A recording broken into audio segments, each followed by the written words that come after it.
சத்தியந்தவராத உத்தமனாக விளங்கும் ஹரிச்சந்திர மகராஜன் வண்ணாதி மன்னன் பொய் சொல்லாத விரதத்தை கடைபிடித்து தன்னுடைய வாழ்நாளில் எத்தனை சோதனைகள் துயரங்கள் துன்பங்கள் வந்தாலும் வந்துட்ட போதிலும் அவருடைய வாயில் இருந்த ஆபத்துக்கு கூட ஒரு பொய் பேச மாட்டார். அப்பேற்பட்ட உத்தமன் அப்பேற்பட்ட விரதத்தை கடைபிடித்து வருகிறார். சரிதான். அந்த மன்னனுக்கு ஒரு சோதனை காலம் வருகிறது.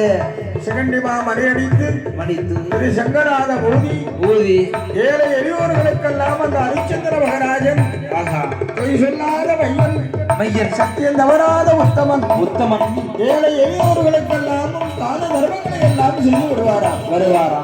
அந்த சிகண்டிமா மணியடித்து சங்கராத ஊதி கர்மத்தை செய்து வருகின்ற வேளையிலே சங்கநாதத்தினுடைய ஒளியானதும் சிகண்டி மாமணியுடைய நாதமும் இந்திரலோகம் கேட்டதல்லவா கேட்கிறது.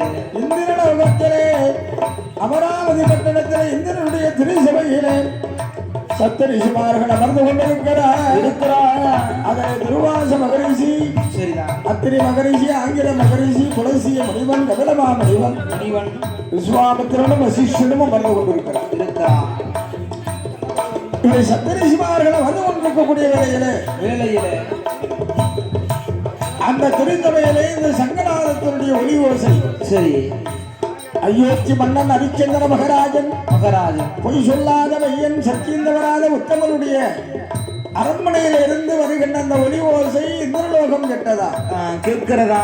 அப்போது எல்லோரும் வியந்தார்கள். சரிதான். இந்த சங்கநாதத்தினுடைய ஒளி ஓசை எங்கிருந்து வருகிறது? அப்போது வசிஷ்டர் சூரிய குலத்தில் உதித்த வசிஷ்டர் பெருமான் சொல்கிறார், என்ன ஐயா தேவேந்திர இந்திரா, இந்த திரு சங்கநாதத்தினுடைய ஒளி ஓசை சிகண்டி மாமணியுடைய நாத ஒளியும் எங்கள் குல மன்னனாக விளங்குகிறானே அயோத்தி மன்னன் ஹரிச்சந்திரன் மன்னன் சத்தியம் வந்தவர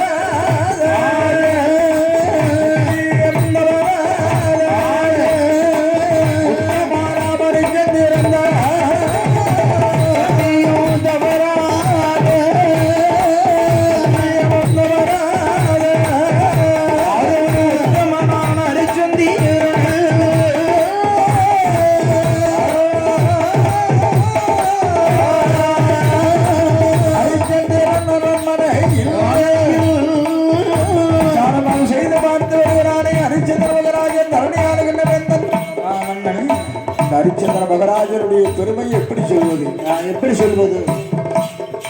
தேவேந்திரா, அடே சூரிய குல தொண்டனாக விளங்கும் ஹரிச்சந்திர மகராஜன் மன்னன் என்னுடைய சீடனாக வருவார். சரிதான். என் சீடனாக விளங்கும் ஹரிச்சந்திரன் மன்னன் ஒரு நாள் ஒரு பொழுதாயிலும் அவன் பொய் சொல்லா விரதத்தை கடைபிடித்து வருகிறான்.